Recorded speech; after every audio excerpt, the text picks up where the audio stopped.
We'll embark on a transformative quest for spiritual truth with Path of Faith as we explore the mysteries of faith and the boundless love of God.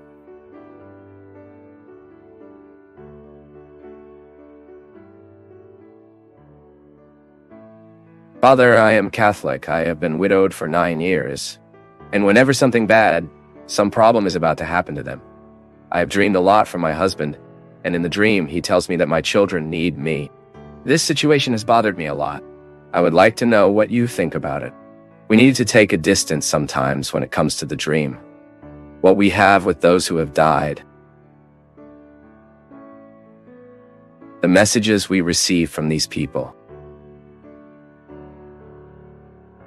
Even because our Christian faith does not allow us. Within the context of what we'll learn. From what we know. What the Church teaches us. We live communion with the saints. We live communion with the saints. So all those who have died participate in this communion. But the Church does not believe in this communication with the dead. We respect those who believe this way. So we have a way to interpret often what we call each other's message to us through dreams. Science has evolved a lot to understand dreams. We already have a very interesting arsenal for us to be able to make an analysis of why we dream. Why realities come to us through dreams that are nothing less than revelations of the unconscious. What does psychology teach us? That when we sleep, our unconscious becomes more active. It begins to bring out what we consciously cannot say and not even try. So often, the dream is a voice of the unconscious telling us what we often say too. You, for example, know that the father was extremely concerned about the children. So it is natural for you to have dreams in which he is worried. These are records that you have. The lady assimilated her husband as a man who always worried about her children. That was the experience. And what a beautiful experience you had. From a husband who was always very present in the lives of the children. I don't know how much involvement you have with these children, but it may be that at some point in your life, you have assimilated it. He worries more than me. So now, with him absent, it is a way you have to tell you what you would like to hear. I say again, we respect those who believe different, those who believe in this communication. But as we do not believe, we can also understand these dreams as signs that help us think of our posture. What we can't do is allow them to determine our reality. So, because I dreamed, let's say my father died in a moment of much suffering, and from time to time these dreams occur to me. My father died, and I saw my father dying. My father had died of a pulmonary embolism, a horrible respiratory failure, and I was next door. So my father's agony was very marked on me. And of course, that record of seeing my father passing on in that agony was recorded in me for many years. So, from time to time I had dreams that my father was agonized, sad, terrified of death. So if I wanted to read different from the one I'm doing, I could say, oh, my father is not in a good place in eternity. He's suffering. It's like that. It's okay. Praying for those who have died is one thing. Now, we are creating situations for us to be able to. It's like we were undermining our peace, isn't it? Because what can I change in the reality of my father? But unfortunately, because I have records of that death that stayed in my unconscious, when I sleep while I'm awake, I can even control. I won't think about it now. I will replace that bad image of my father's death with good memories throughout his life. And I do this because my conscious is a tool that helps me. The conscious, this reality that I am now. I'm aware of my moment, so I have all the resources of this consciousness. I'll think wisely. I'll think with rationality.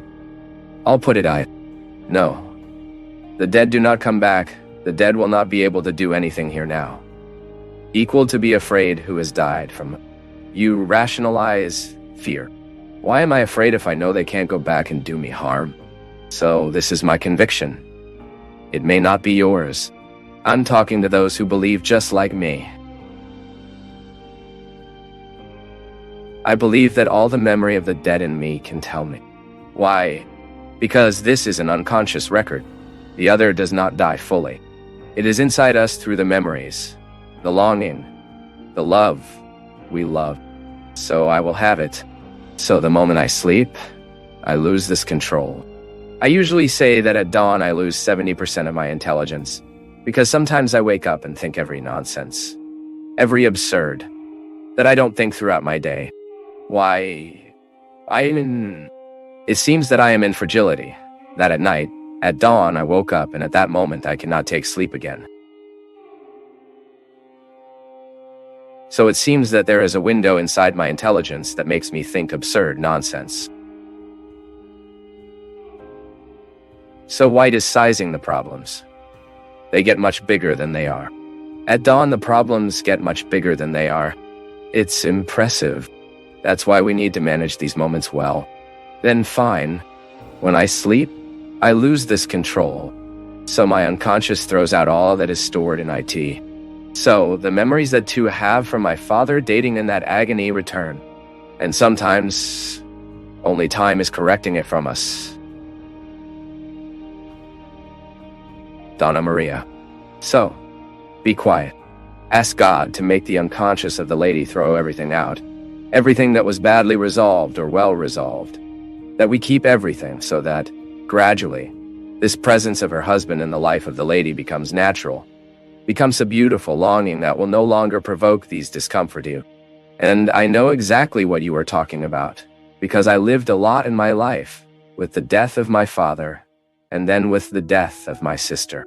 So we lost someone who is very close to us. These records are. I'm facing this now with Cleo's death. Every now and then I have beautiful dreams with her. But from time to time, I have horrible dreams. In that sad experience, I had to be on her last day of life. He dying. And then being there in that ill. Of course, this is traumatic for you. He is a person you love, is a person who hitherto took care of you. Who was your friend? Who was your sister? Who was your mother? We don't know what the other becomes for us the moment we love. It gets big inside us. So today I also have, many times, awake in the middle of the night with dark nightmares with Cleo. But I'm aware that it's not Cleo giving me messages, you know? Because I believe in divine generosity. I believe in divine love that has already welcomed Cleo. I really believe in the deep mercy of God, looking at the life she lived, to the woman she was. I have no doubt that she is already in eternity enjoying the best. Everything my faith promises me, I believe she is receiving there. So I rationalize and think, that's a record of mine. It's not her and me. It's not she wanting to say that to me. No, it's me who I have here now that managing this grief with all the weight of these memories. Because our mistake is in thinking that the other is telling us that, I'm having these dreams with my husband because he's in a very bad place. Or I'm having these dreams with my husband because a very bad thing will happen to my children and he's warning me. Bad things to our children happen even when no one warns us. And what pretense is this that we can often prevent the lives of happening? What guarantee do we have that we will be alive next week? It is a silly claim. What we need to do is to pray daily and ask God to help us. He clarifies us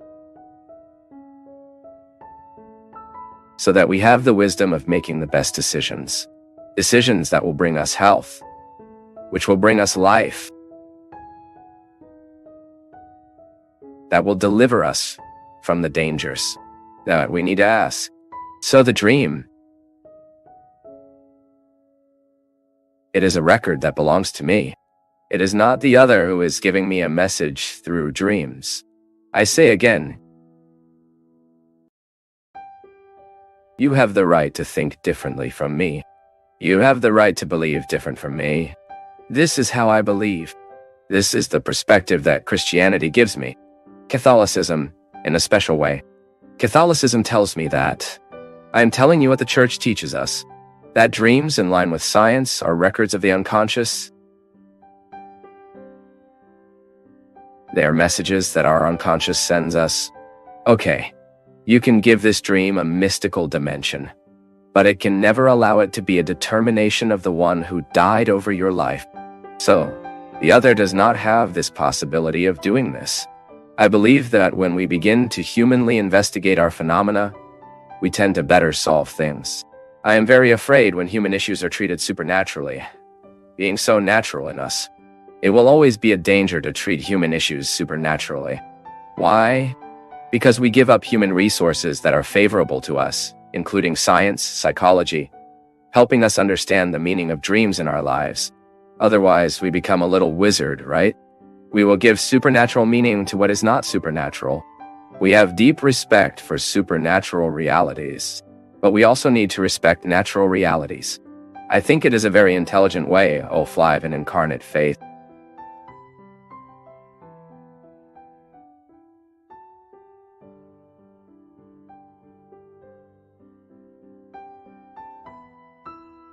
Thank you for joining us today at Path of Faith. Your engagement means the world to us. So please take a moment to leave your comments, like this video, share it with friends and family, and subscribe for more enriching content.